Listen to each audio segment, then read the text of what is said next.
திருச்சியில் இப்படி ஒரு திருவிழாவா? ஆட்டுக்குட்டியின் ரத்தத்தை குடிக்கும் அம்மன் அருள் வந்த பூசாரி. பல்லாயிரக்கணக்கான மக்கள் மத்தியில் அரங்கேறும் இந்த அதிர வைக்கும் குட்டி திருவிழாவின் பின்னணி என்ன? இதன் பின்னால் இருக்கும் ஆன்மீக ரகசியம் என்ன? வாங்க அதை பத்தி பார்க்கலாம். திருச்சி என்றாலே ஆன்மீகத்தின் உறைவிடம். திருச்சி தென்னூரில் உள்ள ஸ்ரீ உக்ரகாளி அம்மன் கோவிலின் குட்டி திருவிழா மிகவும் புகழ் பெற்றது. 1000 ஆண்டுகள் பழமையான இந்த ஆலயத்தின் 8 உண்மைகளை இப்ப நம்ம பார்க்க போறோம். பங்குனி மாதத்தின் 15 நாட்கள் திருவிழாவில் மிக முக்கியமான நாள் இந்த குட்டி நாள். அன்றைய தினம் அம்மனின் அருள் பெற்ற மருளாளி எனப்படும் பூசாரி பக்தர்களின் நேர்த்தி கடனாக வழங்கப்படும் ஆட்டுக்குட்டிகளின் ரத்தத்தை அப்படியே குடிக்கும் காட்சி நம்மை மெய்சிலிர்க்க வைக்கும். இது ஏதோ ஒரு சாதாரண சடங்கு அல்ல. ஊர் மக்களின் பாவங்களையும் தீய சக்தியையும் அன்னை உக்ரமாகாளி தானே ஏற்றுக்கொண்டு தன் பிள்ளைகளை காக்கிறாள் என்பது மக்களின் அசைக்க முடியாத நம்பிக்கை. இந்த விழாவின் போது பனை ஓலைகளால் செய்யப்பட்ட ஓலை தேர் வீதி உலா வருவது கண்ணுக்கு ஒரு விருந்தாகும். இந்த ஆலயம் சுமார் 1000 ஆண்டுகளுக்கு மேல் பழமை வாய்ந்தது. சோழர் காலத்தில் இந்த பகுதி அடர்ந்த காடாக இருந்தபோது காவேரியின் கிளைநதியான உயகொண்டான் வாய்க்கால் கரையில் இந்த அன்னை சுயம்புவாக தோன்றியதாக கூறப்படுகிறது. அன்னை 8 கரங்களுடன் தலையில் சுடர்விடும் அக்னி கிரீடத்துடன் காலடியில் மகிஷாசுரனை அழுத்தியபடி வீற்றிருக்கிறார். மகிஷனை வதம் செய்த கோலத்தில் மிகுந்த சினத்துடன் இருந்ததால் அன்னைக்கு உக்ரமா காளி என்று பெயர் வந்தது. ஆனால் தன்னை நாடி வரும் பக்தர்களுக்கு அவர் ஒரு சாந்தமான தாயாகவே அருள் பாலிக்கிறார். காளி கோவில்களில் பொதுவாக வடக்கு நோக்கி அமைந்திருப்பது மிகவும் சக்தி வாய்ந்ததாக கருதப்படுகிறது. இக்கோவிலும் வடக்கு நோக்கி அமைந்துள்ளது ஒரு சிறப்பு. இக்கோவிலின் வரலாற்றில் மிக முக்கியமான மற்றும் மிரட்டலான சடங்கு எதுவென்றால் அதுதான் குட்டி. ஒவ்வொரு ஆண்டும் பங்குனி மாத திருவிழாவின் 10ஆம் நாள் இது நடக்கிறது. மருளாளி உயகொண்டான் வாய்க்காலில் நீராடிவிட்டு பக்தர்கள் நேர்ச்சி கடனாக வழங்கும் 100கணக்கான ஆட்டுக்குட்டிகளின் ரத்தத்தை அப்படியே குடிப்பார். இது அன்னையின் சினத்தை தணித்து ஊர் மக்களின் பாவங்களையும் நோய்களையும் அன்னை ஏற்றுக்கொள்வதை குறிப்பதாக வரலாறு கூறுகிறது. பழங்காலத்தில் பெரிய மரத்தேர் செய்வதற்கு வசதி இல்லாத போது பனை ஓலைகளை கொண்டு தேர் செய்யும் வழக்கம் உருவானது. இன்றும் அந்த பாரம்பரியம் மாறாமல் பங்குனி திருவிழாவின் போது கலைமிக்க ஓலை தேர் வீதி உலா வருவது இக்கோவிலின் தனி சிறப்பு. தென்னூர் மற்றும் அதன் சுற்றுவட்டார பகுதிகளுக்கு இந்த அன்னை ஒரு சிறந்த எல்லை தெய்வமாக இருந்து காவல் காப்பதாக மக்கள் நம்புகிறார்கள். தீய சக்திகள், எதிரிகள் தொல்லை மற்றும் செய்வினை கோளாறுகளால் பாதிக்கப்பட்டவர்கள் இங்கு வந்து வழிபடும் போது அவர்களுக்கு உடனடி தீர்வு கிடைக்கும். வடக்கு நோக்கி அமர்ந்து அருள்பாலிக்கும் இந்த அன்னைக்கு மடியேந்தி பிச்சை எடுத்து வேண்டிக் கொண்டால் குழந்தை இல்லாதவர்களுக்கு குழந்தை பிறக்கும் என்பதும் எதிரிகள் தொல்லை நீங்கும் என்பதும் நிதர்சனமான உண்மை. திருச்சியின் காவல் தெய்வங்களில் ஒன்றாக இந்த தாய் விளங்குகிறாள்.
அருள் தருவம்மா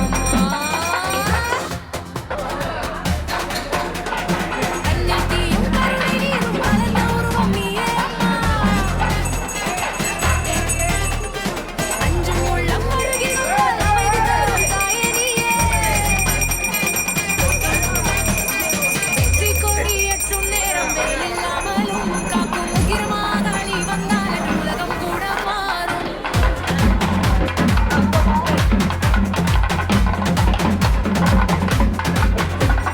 குட்டி கூடி ரகசியம் உள்ளே கூடி நிற்கும் சக்தி அம்மா கூற முடியாத மாயம் போல காப்பாற்றும் உன்னருளம்மா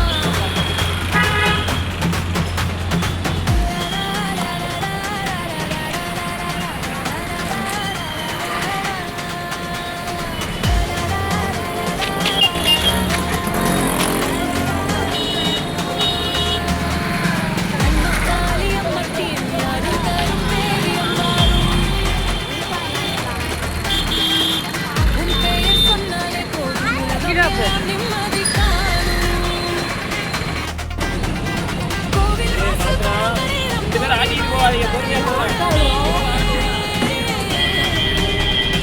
ஒரு பார்வை பார்த்தாலே உயிர் முழுதும் தைரியம் வரும் ஆயிரம் ஆண்டு காத்த அம்மா அஞ்சாத மனம் தரும் அம்மா உக்கிரம் போல தோன்றினாலும் உள்ளம் எல்லாம் அன்புதான்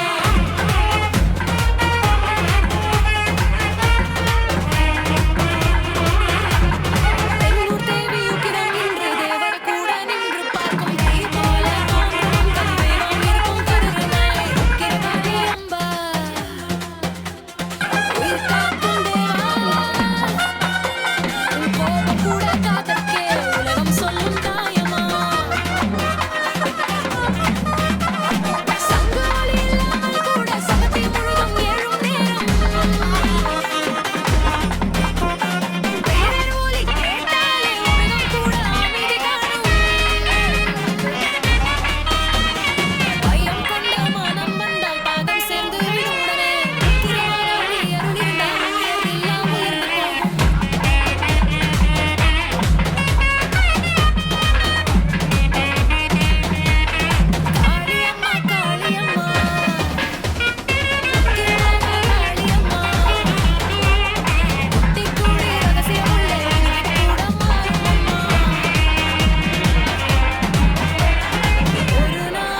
காலத்தில் இந்த பகுதி அடர்ந்த காடாக இருந்தபோது காவேரியின் கிளைநதியான உயகொண்டான் வாய்க்கால் கரையில் இந்த அன்னை சுயம்புவாக தோன்றியதாக கூறப்படுகிறது.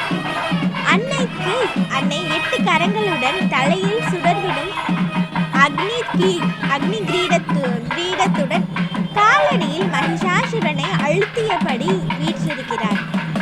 மகிஷனை வதம் செய்த கோலத்தில் மிகுந்த சினத்துடன் இருந்ததால் அன்னைக்கு உக்ரமா காளி என்று பெயர் வந்தது. ஆனால் தன்னை நாடி வரும் பக்தர்களுக்கு அவர் ஒரு சாந்தமான தாயாகவே அருள்பாலிக்கிறார்.